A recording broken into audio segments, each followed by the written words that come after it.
Good morning. We are extremely pleased that you are here. It is good to come together for the purpose of co-creating. Do you agree? Yes. It is co-creating at its best. We see you have dragged your physical bodies here. We have come without them. Co-creation at its best. You are more than you know that you are. Do you know that? Well, if you knew that, then that sentence would make no sense. You are more than you know that you are. We'd like to remind you that you were before you are. You were vibrational beingness before you came to this body. But the word were isn't the right word, because while you were it, you still are it, even though you are this. In other words, the non-physical part of you certainly existed before that personality that is you was born into this time-space reality.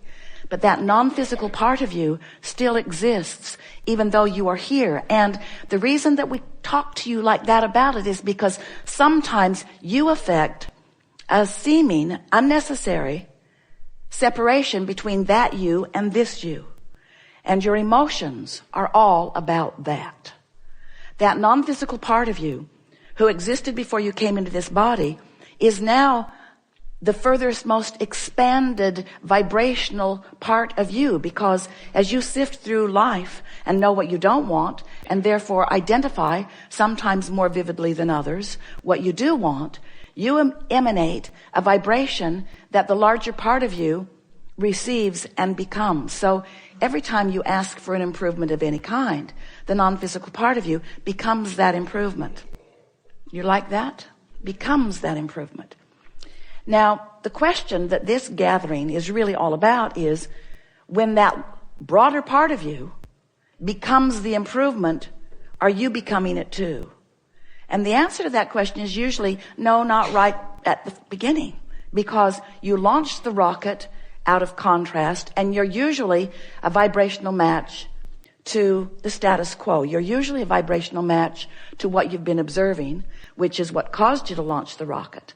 But it takes focus to become a match to what you want. In other words, when you are in a situation where more money would be beneficial to you, and you're feeling the discomfort of not having enough money, you're launching a rocket that is requesting more money. And the vibrational part of you becomes more prosperous, becomes a further vibrational match to the attraction of that abundance. But you usually don't immediately, in the request for more money, begin to feel the prosperity that you've asked for. Because it often is the not enoughness of money that has caused you to focus on that to begin with. And that's the vibration that you've got going on. And it is usually the vibration that you continue to perpetuate, because your physical reality that is being translated so clearly through your physical senses is so vivid to you. You're seeing it and hearing it and smelling it and tasting it and touching it. It's reality that has your attention. And we want to help you to give a little more of your attention to the reality that's in the making in terms of manifestation, rather than the reality that has already come into manifestation. So we're talking about momentum, because anything that is vibrationally active within you for a while gains momentum. And the more momentum it gains, the more reality you begin to observe around it, you see. So we are talking all day here today in vibrational terms. We're going to be talking to you about the way you can discern most accurately your vibrational frequencies. We're going to be talking to you about how you can discern your vibrational frequencies and then do something about it. But everything that we're going to be talking to you about today, with you about today, is that you are vibrational beings. You have a point of attraction. You have more ability to have control of your point of attraction than you've been exercising. We're going to demonstrate how relatively easy it is to gain control of your point of attraction. And then the real fun is going to be in the days that follow as a result of the resetting of your vibrational set point. That will happen here today. You're not going to be able to withstand the knowledge that we have about you. We know so clearly who you are and why you're here. And as you listen to us, even scantily, because we're persistent, as you listen to us, your vibration is going to move upward into the vicinity of who you are. So we want to call your attention now to this point of attraction, because this really is where all of your power is. You have the power right here and right now, and nobody else has that power for you. And you don't exercise it very well, but you're going to get better and better at it. You have the power right here and now to affect a vibration, to launch a vibration, to offer a vibration, to enact a vibration, to get a vibration going, to offer a vibration, to emit a vibration, to send a vibration, to send out a signal. You have the ability to do it right here, right now. So we're calling this your vibrational grid. It's like this is your vibration. You know how the frame of a house looks before the walls go up or even the roof goes on? It's a framework that will fill in with all of the textures and fabrics and details of your life. But it's a vibrational grid. That's where you stand. Right here. Right here.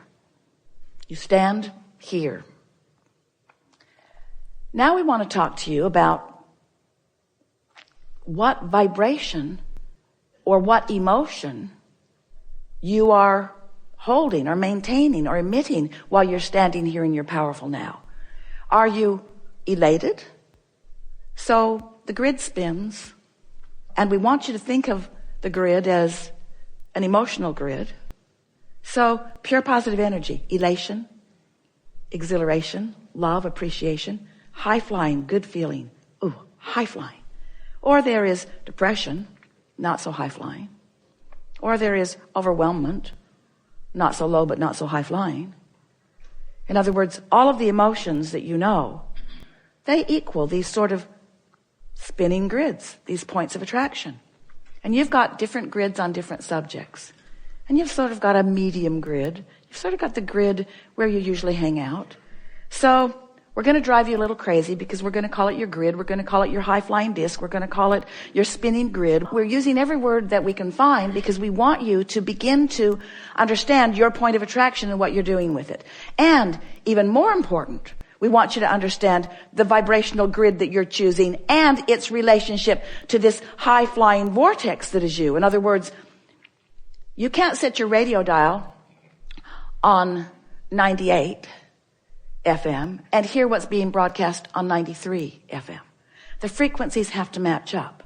So we want you to understand that your vortex, the vibrational version of you, all that you've become, it's that you that was you before you came into this body that's been expanding as a result of everything that you've been living in this body. This high-flying vortex that is you has a very high frequency that you got to find if what's in your vortex is going to flow into your reality so that you then can see it, hear it, smell it, taste, and touch it. In other words, you've got to get on the wavelength of it or you're not going to realize it. You're not going to have the actualization, the realization, the manifestation, the demonstration. All of those things, all of those words mean the same thing. You're not going to know it in that truest, physical, visceral, this is the way I'm living, this is who I be sense, unless you are a consistent vibrational match to it. Does that make sense to you? You begin to get this invincible feeling when you understand that you are your point of attraction and that you can control your point of attraction. Then you begin to understand that you can carve out a path of least resistance to anything that you want. Better said, you can carve out a path of least resistance to anything wanted or unwanted. And do you know how you carve out a path of least resistance? By giving it attention. Because when you give it attention, you offer a vibration, and law of attraction brings more vibrations like it until a momentum begins to happen that carves out a path of least resistance between you and it. And as you carve out paths of least resistance between you and whatever your subject of attention is, then you go to it and it comes to you. You rendezvous. You become one. You become co-creative partners, wanted or unwanted, because you've carved out the path of least resistance. Esther has a beautiful stream and pond in Texas at the center, at the Abraham Hicks Publication Center. Such a pretty thing. And the stream, when it was first put in, was so clear. The fish were so beautiful, but over the years, it became increasingly cloudy until Esther realized she couldn't see the fish. So finally it was determined that the pipes bringing the water back into the pond were all clogged up from neglect. So they just laid some new pipes. It was easier than digging the old ones out. It was easier than trying to clean the old ones out. They tried all of that. They just laid new pipes from the pump to the pond. And right away, the pond cleared up. So we want to say to you that we love you so much, but you've got some clogged pipes. Because you're asking for things. Step one, you're asking. And non-physical, the universe, law of attraction, is delivering to you the results of your request. But if you are not in a vibrational place that matches what you're asking for, your pipes are all clogged up. So we think that it's time to lay some new pipes. We want to show you how, by giving attention to what you are wanting, you will carve out a path of least resistance to what you're wanting. So we're eager to talk with you about anything that matters to you. We're going to be visiting about the momentum of your experience. Every subject is two subjects. On one end of this stick is what you want, and on the other end of it is the absence of the very same thing. So every subject is really two subjects, wanted and absence of it. So when you give your attention to something, whether it's something wanted or the absence of something wanted, when you give your attention to it and you maintain your attention for as little as 17 seconds, another thought like it will join it. And that's that thought momentum that we want you to focus upon.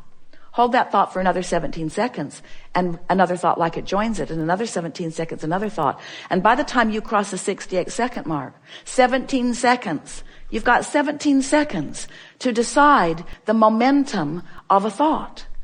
And if during that 17 seconds you stay with it and another thought joins it, now that thought has more power. And once you cross that 68-second mark, you've got enough momentum going that it will be likely that you will follow through with the momentum of that thought into some sort of manifestation.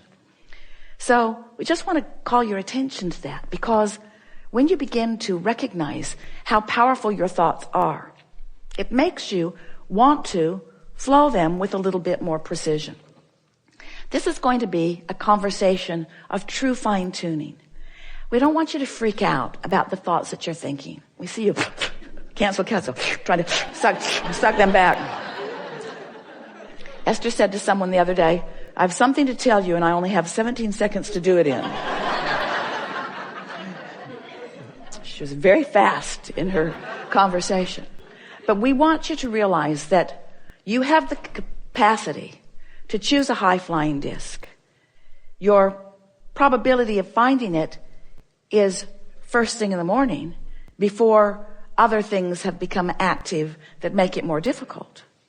So now you understand about law of attraction, don't you?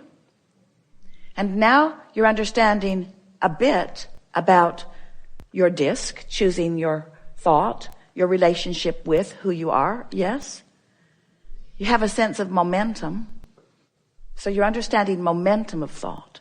So now you understand all of the elements to become a deliberate creator of your own experience. We're eager to talk with you about anything that matters to you. Don't worry about us. We will wedge our message in the crack.